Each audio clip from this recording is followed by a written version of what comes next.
सत श्री अकाल, नमस्ते, हेलो एवरीवन। मैं उम्मीद करती हूँ कि आप सब लोग चुस्त दुरुस्त और खुश होंगे। आज एक ऐसा टॉपिक लेकर आई हूँ जो कि हमारी जिंदगी में बहुत ही गहरा असर करता है और हमारी प्रोडक्टिविटी को डाउन करता है। प्रोक्रेस्टिनेशन। प्रोक्रेस्टिनेशन यानी विलंबता एक ऐसा एक्शन है जिसमें हम किसी भी काम को करने में डिले करते हैं, यानी देर करते हैं, जानबूझकर डिले करते हैं। हमें पता है वो काम बहुत इंपॉर्टेंट है, हमें पता है वो काम करना बहुत जरूरी है, लेकिन हम उस काम को डिले करते रहते हैं लास्ट मोमेंट तक, ये जानते हुए कि उसका नेगेटिव कंसीक्वेंस, उसका नेगेटिव रिजल्ट हमें देखने को मिल सकता है। आखिर हम प्रोक्रेस्टिनेट करते ही क्यों हैं? क्योंकि हमारा इंटरेस्ट ही नहीं है, हमें पता ही नहीं है कि हमें कैसे करना है, या हमारा मूड ही नहीं है उस काम को करने में, या हम इतने केयरफ्री हो जाते हैं कि हमें पता है कि हम लास्ट मिनट में काम कर ही लेंगे, क्योंकि जब तक प्रेशर नहीं आएगा ऊपर से तब तक हम वो काम नहीं करेंगे। जो चीज आपको प्लेजर दे रही है आप उस काम को पहले करेंगे, बजाय कि एक इंपॉर्टेंट टास्क है। कि हमारा माइंड इस तरीके से बिल्ड है कि हमें अपना result as fast as possible चाहिए। हमारा माइंड एक मंकी माइंड है, हमें फटाफट प्लेजर्स चाहिए होते हैं। एक प्लेजर मिला तो वहां से हटके दूसरे में उछल गए, दूसरी जगह प्लेजर मिला तो तीसरी जगह उछल गए। हमारा माइंड होपिंग करता रहता है, इधर से उधर, इधर से उधर। No patience in our mind. We want our results as soon as possible. We want our rewards as soon as possible. जिसकी वजह से जो वो रिजल्ट हमें नहीं मिलता है, वो रिवॉर्ड हमें नहीं मिलता है, तो हम प्रोक्रेस्टिनेट करते हैं। So, आज हम जानेंगे कि प्रोक्रेस्टिनेशन कैसे अपना काम करता है और हमारी प्रोडक्टिविटी को डाउन करता है। Motivation is the willingness to do something. हमारे अंदर विलिंगनेस होती है, हमारे अंदर एक एनर्जी होती है, एक्टिविटी होती है कि हमें उस काम को फटाफट करना है।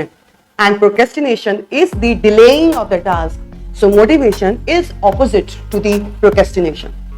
तो in order to study the procrastination, first we have to study the motivation. Piers Steel एक इंटरनेशनल ऑथर जिन्होंने आर्ग्यू किया that motivation is equals to expectancy into value divided by impulsiveness into delay.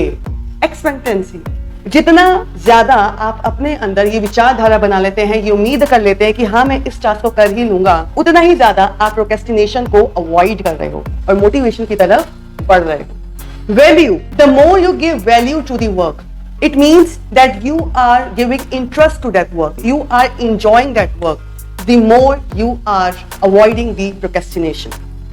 इंपल्सिवनेस यानी हम कितनी जल्दी impulsive हो जाते हैं, हम कितनी जल्दी डिस्ट्रैक्टेड हो जाते हैं। The more we are distracted, जितना ज्यादा हम डिस्ट्रैक्ट होंगे, जितना ज्यादा हमें एक्सटर्नल फोर्सेस या इंटरनल फोर्सेस हमें उस काम को करने से रोकेगी, एक हर्डल बनाएगी, उतना ही ज्यादा हम प्रोक्रेस्टिनेशन को वेलकम करेंगे। Delay means the time lapse. Time lapse यानी जो काम हमें आज करना था वो काम हमने कल पर टाल दिया है, जब तक कि हमें अपना रिवॉर्ड हासिल ना हो। सो इस इक्वेशन से हमें क्या समझ में आता है? Because motivation is equals to expectancy and value and inversely proportional to impulsiveness and delay. तो जितना मैक्सिमाइज करेंगे हम अपनी एक्सपेक्टेंसी और वैल्यू और मिनिमाइज करेंगे इंपल्सिवनेस और डिले, उतना ज्यादा हम प्रोक्रेस्टिनेशन को अवॉइड करेंगे। Let's get over the actionable steps कि प्रोक्रेस्टिनेशन को कैसे जड़ से प्रोक्रेस्टिनेट कर सकते हैं। Let's see how. Breaking the goal into the chunks. Yes, जो भी बड़ा गोल, जो भी बड़ा टास्क आपको मिला है उसको आप टुकड़ों में बांट दीजिए। चाहे आप एक स्टूडेंट हैं, आप एक एम्प्लॉय हैं, आप एक हाउसवाइफ ही क्यों ना है, या कोई बिजनेसमैन। ये स्ट्रेटजी सभी के लिए ही फॉलो होती है। जब हमें पता लगता है कि टास्क बहुत ही बड़ा है तो हमारे मन में पहले से ही डिमोटिवेशन आ जाता है, क्योंकि हमारे अंदर उस काम को करने का इंटरेस्ट ही खत्म हो जाता है ये देखकर कि अरे बहुत लंबा टास्क है, बहुत मुश्किल कॉम्प्लिकेटेड टास्क है, इसको कैसे करेंगे, किस तरीके से करेंगे, because we do not know the strategy कि उस काम को करना कैसे है, इसलिए वी प्रोक्रेस्टिनेट। तो कितना ही कॉम्प्लिकेटेड टास्क क्यों ना हो, उसको आप स्मॉल स्टेप्स में ब्रेक कर सकते हो और उस टास्क को एज सिंपल एज पॉसिबल अपने हिसाब से बना सकते हो। उसके लिए आप एक रूल फॉलो कर सकते हो, Pomodoro technique. Yes, Pomodoro technique. What this technique says, her task में टाइम की रिक्वायरमेंट होती है, टाइम मैनेजमेंट की रिक्वायरमेंट होती है। तो इस पोमोडोरो टेक्निक में हम टाइम को कैसे मैनेज कर सकते हैं वो सीखेंगे। If it is a task of 6 hours, चाहे वो आपको एक दिन में पूरा करना है या 2 दिन में पूरा करना है, break that 6 hours of time into 25 minutes of blocks. 25 minute के ब्लॉक्स में आप उसे ब्रेक कर दीजिए। आपने 25 मिनट का टाइमर लगाया और 25 मिनट पूरे होते ही आपने 5 मिनट का ब्रेक ले लिया, फिर आपने वापस 25 मिनट काम किया और आपने 5 मिनट का ब्रेक ले लिया। आपकी साइकोलॉजी इस तरीके से काम करेगी that it is a very small task, I have to do this task within 25 minutes only. और वो 25 मिनट आपके कब इन्वेस्ट हो जाएंगे आपको पता ही नहीं लगेगा। Set the bar low. Yes, आपने एक टू डू लिस्ट बनाई जिसमें आपने ये सोचा कि मैं डेली रूटीन में अपने ये टास्क पूरा करूंगी, बट एनी हाउ आप प्रोक्रेस्टिनेट करते हो। एक काम ये था कि आपको सुबह जल्दी उठना था in order to have productive day, ताकि आप बाकी के सारे काम कर सको। जल्दी उठेंगे तभी तो बाकी सारे काम कर पाएंगे, लेकिन आप सबसे पहला ही काम नहीं कर पा रहे हो, जल्दी नहीं उठ पा रहे हो। आपने सोचा कि आपको 5 बजे उठना है, बट रोज 9 बजे उठने वाले, 10 बजे उठने वाले, क्या एकदम से 5 बजे उठना आसान होगा? Absolutely no. के लिए what you have to do? You have to set your bar lower than your actual goal. आपका actual goal क्या था? 5 बजे उठना। अगर आप 9 बजे उठते हैं तो 8 बजे उठिए, 8 बजे उठते हैं तो 7 बजे उठिए। तो इस तरीके से you will be able to manage कि आप उठ पा रहे हैं, आपका शरीर आपका साथ देगा उठने में। अगर आपने ये सोचा है कि I have to meditate daily for 20 minutes, daily ये काम ना करके हफ्ते में 2 बार ये काम कर पाते हो, तो आपको ये महसूस होगा कि अरे ये काम तो मैंने किया ही नहीं है, बिकॉज आप एक हफ्ते में 1 या 2 बार ही ये काम कर पा रहे हो। लेकिन अगर आप ये सोचें कि चलिए मैं 20 मिनट नहीं, रोज कम से कम 5 मिनट दूंगी अभी, तो it will be much easier to adapt कि आपको रोज 5 मिनट अपने मेडिटेशन में देने हैं। और जैसे ही आप 5 मिनट देंगे ना, आपका खुद ब खुद टाइम एक्सीड होने लगेगा।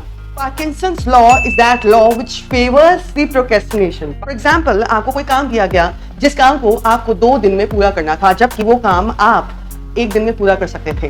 तो आप अपना काम उसी हिसाब से धीरे धीरे करोगे ताकि वो 2 दिन का डेडलाइन आ जाए, जबकि उस काम को आप 1 दिन में पूरा कर सकते थे। This is Parkinson's law which favors the procrastination.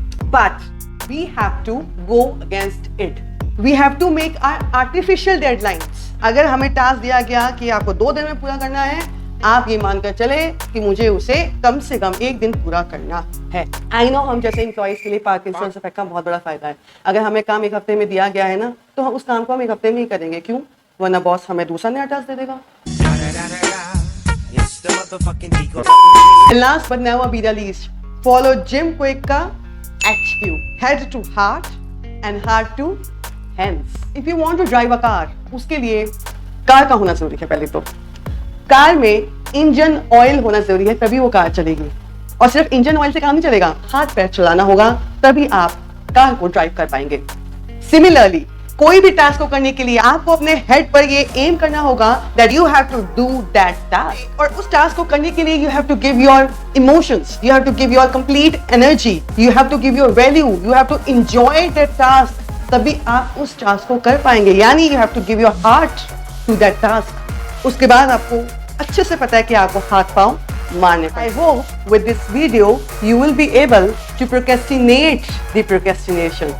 Thank you for watching this video. I hope इस वीडियो से आपने बहुत कुछ सीखा होगा। So do not forget to share, subscribe and like my channel and do not forget to comment me in the comment section.